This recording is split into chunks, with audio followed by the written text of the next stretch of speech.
तुम्हारे ससुराल में अपने पति के साथ कोई कहा सुनी हुई है क्या? क्यों भैया, मैं ऐसे ही नहीं आ सकती क्या अपने घर? अरे क्योंकि एक हफ्ते से तुम यहीं हो, कोई बात हुई है तो बताओ ना।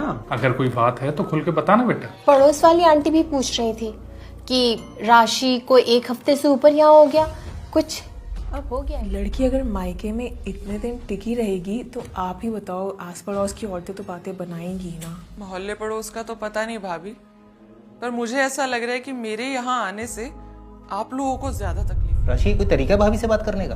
पापा सही तो कह रहा है वो। देख बेटा, सबको चिंता है तेरी। चिंता है, सही कह रहे हैं पापा, बिल्कुल सही कह रहे हैं।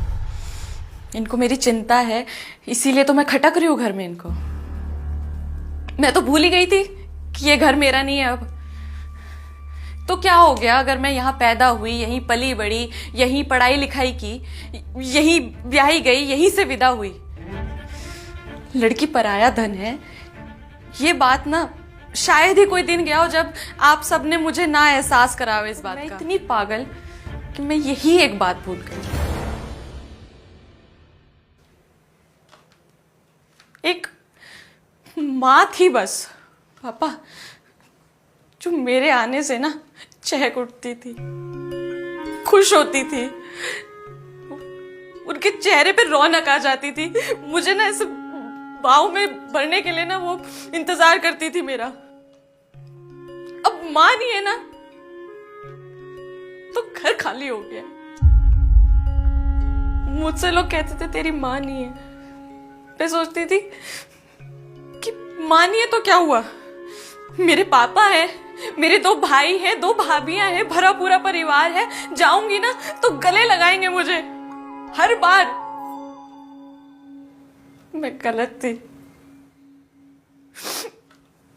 किसी ने ना बिल्कुल सही कहा है कि मायका ना माँ के होने से होता है, और माँ का प्यार कोई और नहीं दे सकता। मायका पापा सिर्फ माँ से ही होता, माँ नहीं है ना तो कुछ भी नहीं है।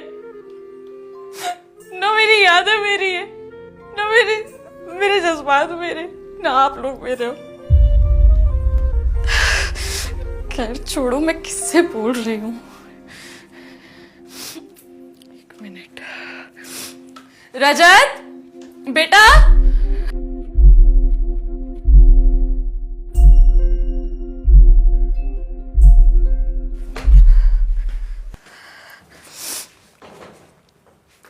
पापा एक बात कहनी थी। मैं अपने ससुराल में ना बहुत खुश हूँ। इसके पापा ना मुझे बहुत प्यार से रखते हैं, मेरे सास ससुर भी मुझे बहुत प्यार करते हैं। पर एक बार उन बेटियों के बारे में सोचिए ना, जो अपने परिवार वालों से लड़ झगड़ के, कोई कहा सुनी होने के बाद अपने मायके इस उम्मीद में आती है कि वहाँ उन्हें प्यार मिलेगा, स्नेह मिलेगा। और जब वहाँ कोई इन नज़रों से उनको देखे तो वो कहाँ जाएंगी?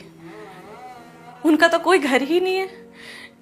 अपना घर भी तो अब अपना नहीं रहा ना।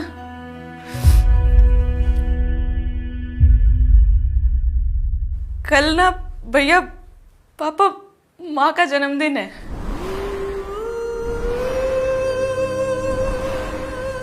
आप लोगों को हमेशा की तरह याद नहीं होगा, कोई बात नहीं।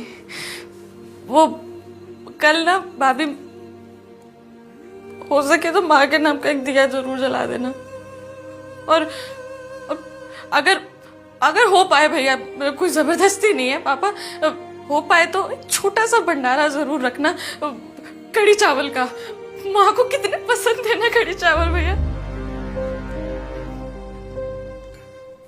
भाभी एक दिन के लिए मेरी माँ को अपनी माँ समझ के ना प्रार्थना कर लेना। नमस्ते पापा, नमस्ते भैया, चलती हूँ। चलो रजत आ जाओ।